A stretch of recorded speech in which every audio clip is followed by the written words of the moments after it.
historique. Historique.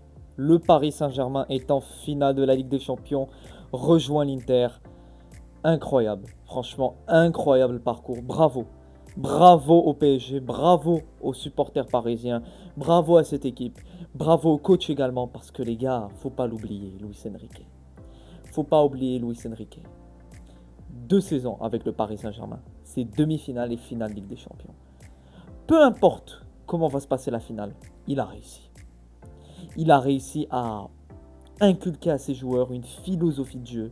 Il a réussi à trouver une manière voilà. Le PSG a une identité de jeu. Chose que les supporters réclamaient depuis des années. Comme quoi le club n'avait pas une réelle identité de jeu. Ils l'ont. Ils l'ont. Et ils sont en finale de Ligue des Champions. Après tant d'années d'attente, peut-être que ce sera le moment du Paris Saint-Germain. On va revenir sur ce match, mais en tout cas bravo, historique, voilà, historique. On aura un PSG Inter en finale, un très beau match de foot. Peut-être que ça peut être un match sous-estimé, mais on aura un vrai match de football. Une opposition de style, tout simplement. Un PSG qui jouera, un peu dans le style du FC Barcelone, mais beaucoup plus, voilà, beaucoup plus compact, avec une défense qui, voilà, je dirais beaucoup plus solide que le FC Barcelone hier.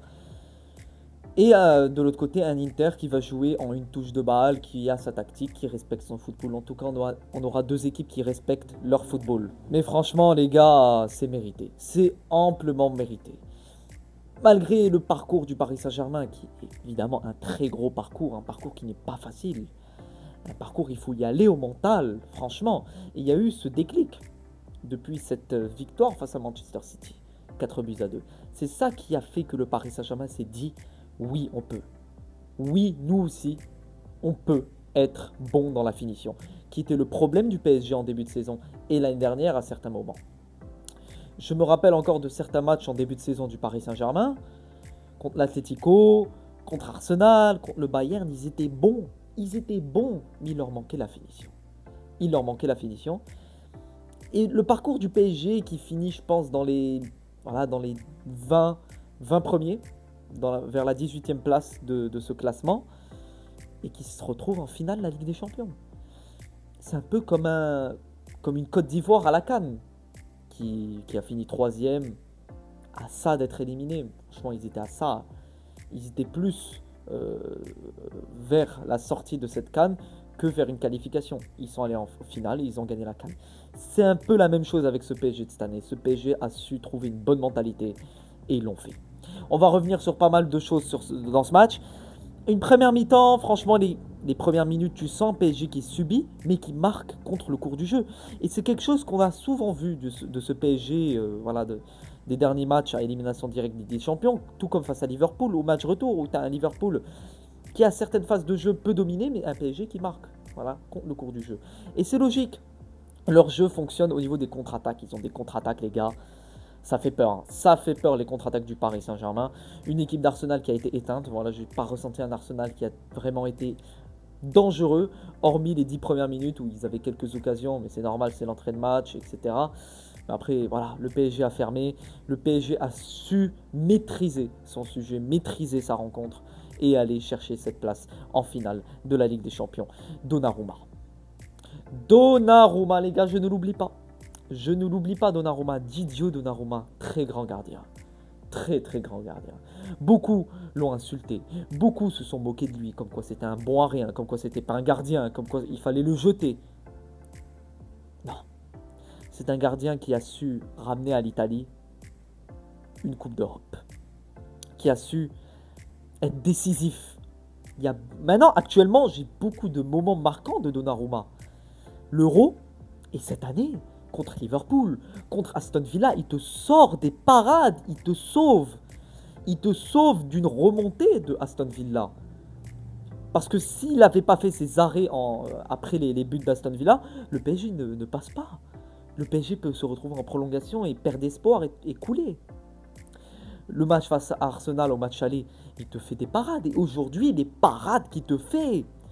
Mais bravo Donnarumma, bravo, bravo. Bravo, extraordinaire gardien. Extraordinaire.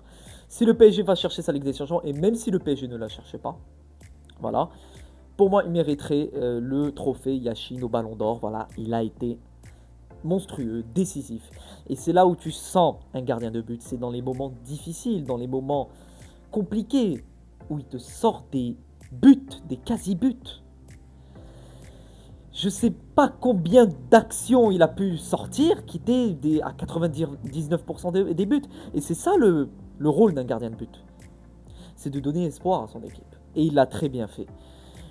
Une équipe du PSG qui était dans l'effort collectif, c'est ça qui est impressionnant. C'est une équipe qui est surpuissante collectivement, sous Luis Enrique. Dans l'effort, et je pense à certains attaquants, Kvicha, Kvaratskhelia. C'est un attaquant qui revient tout le temps défendre, tout le temps là, tout le temps combattant en mode guerrier pour son club, pour son équipe. J'aimerais voir la même attitude avec des Mbappé ou des Vinicius dans mon équipe. Une attitude digne d'un Kvaratskhelia qui est là, qui se bat pour son équipe. Quoi qu'il en coûte, peu importe les performances, c'est le résultat qui compte de son équipe. Et il l'a très bien compris, et il le montre. Et c'est pour ça que je pense que ça sera un joueur qui sera et qui est déjà apprécié par le parc et qui sera apprécié par la suite encore plus chez les supporters du Paris Saint-Germain. Et ça peut même être un joueur qui rentre dans l'histoire du PSG. Parce que franchement, ce mec, il te claque un poteau. À chaque ballon, il est dangereux. Soit c'est cadré, soit c'est poteau. Le mec, il est monstrueux. Il est monstrueux et c'est la meilleure recrue hivernale de l'année. Il te ramène Kvaratskhelia au mercato d'hiver. Il est décisif sur toute la phase d'élimination directe du PSG. Que ce soit contre Liverpool, Aston Villa, Arsenal, il a des perfs, il a des moments références avec ce PSG. En si peu de temps. En si peu de temps, il s'est aussi bien adapté. Exceptionnel. Alors Dembélé qui est parti sur le banc, voilà, Luis Enrique qui n'a très clairement pas voulu prendre de risques et c'est totalement normal.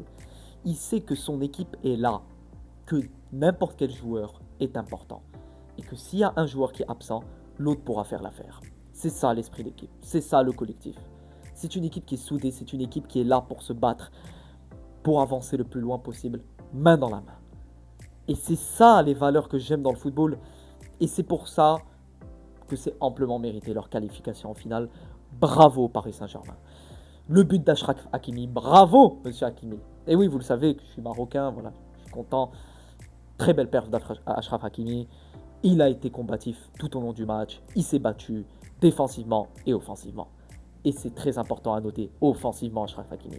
Beaucoup de gens m'ont dit, avec l'arrivée d'Alexander-Arnold au Real Madrid, que le but d'un latéral n'est pas que d'être offensif, plutôt d'être plus défensif qu'offensif. Non, le but d'un latéral, c'est d'être en mode second attaquant, apporter un plus offensivement. Et il le fait Hakimi. Comme on le dit, la meilleure défense, c'est l'attaque. Tant que tu attaques correctement, tu ne subiras pas derrière. Et c'est la preuve. Achraf Hakimi aujourd'hui a été monstrueux. A été monstrueux dans ses récupérations. Dans son combat, il était là. Il était présent. Et le but qui te claque, bravo. Bravo, c'est l'élu. C'est l'élu Achraf. Exceptionnel. Exceptionnel ce Paris Saint-Germain. Au milieu de terrain, Vitinha, Neves, Fabian Ruiz. Faut apprendre à le respecter. Faut apprendre à le respecter, Fabian. Moi, je savais que c'était un très bon joueur. Un très très bon joueur. Et il l'a démontré à l'Euro. Et pour moi, à l'Euro, il ne démérite pas d'être élu meilleur joueur de l'Euro. Contrairement, tu le donnes à Fabian, il n'y a aucune honte. Personnellement, Fabian l'aurait plus mérité qu'un Rodri. Fabian ressortait plus au dernier Euro en tant qu'individualité dans l'équipe qu'un Rodri. Je suis désolé, c'est comme ça. Fabian avait fait un excellent Euro et il te sort un putain de match. Une putain de perf. Monstrueux, Fabrice. Monstrueux. Que ce soit dans ce match ou face à Arsenal, tout le temps au match aller, tout le temps dans les replis, tout le temps dans les récupérations, tout le temps dans la construction, tout le temps dans le calme du tempo également. Il sait maîtriser le temps. Et le but qui te met. Contrôle poitrine, orienté, frappe. Il va pas la chercher, Raya. Il va pas la chercher, il faut arrêter. Il est monstrueux. Monstrueux, Fabian Ruiz. Tous ceux qui ont craché sur Fabian, il faut pas retourner sa veste. Parce que c'est un excellent joueur, un excellent milieu de terrain. Vous avez vraiment une équipe, les Parisiens. Défensivement, offensivement, dans la construction, au milieu de terrain et au cage. Tout est parfait. Et on le dit, les individualités font le collectif. Offensivement, cette pièce rapportée Kvaratskhelia à cette équipe a été un bien fou.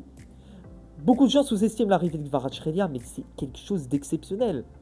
Il t'a rapporté un plus. Ça fait que cette attaque est beaucoup plus complète que l'année dernière ou qu'en début de saison. Il y a plus de facilité à faire des rotations, à combiner, à trouver des solutions. Et il aime ça, Luis Enrique. Il aime avoir des solutions. Et bravo. Bravo. Voilà, c'est le mot qui apparaît. Franchement, j'ai juste envie de vous dire bravo. C'est amplement mérité. Victoire 2-1 du Paris Saint-Germain, malgré le but de Saka. Voilà, je le sentais. C'était fini. C'était fini. Il n'y avait plus aucun espoir pour Arsenal. Le PSG a maîtrisé sa rencontre. Alors certes, il y a eu un penalty manqué de Vitinha qui aurait pu encore mettre plus mal Arsenal et voilà, leur faire beaucoup plus mal. Mais ça ne fait rien. Malgré ce penalty manqué, ils ont continué à se battre, continué à y croire, comme quoi ils seront à Munich le 30 mai prochain pour cette finale de la Ligue des Champions. Et c'est là où je me dis que finalement, on voit que le Real Madrid n'aurait vraiment pas tenu, que ce soit contre le Paris Saint-Germain ou contre les 3 autres équipes de ce Final Four de Ligue des Champions.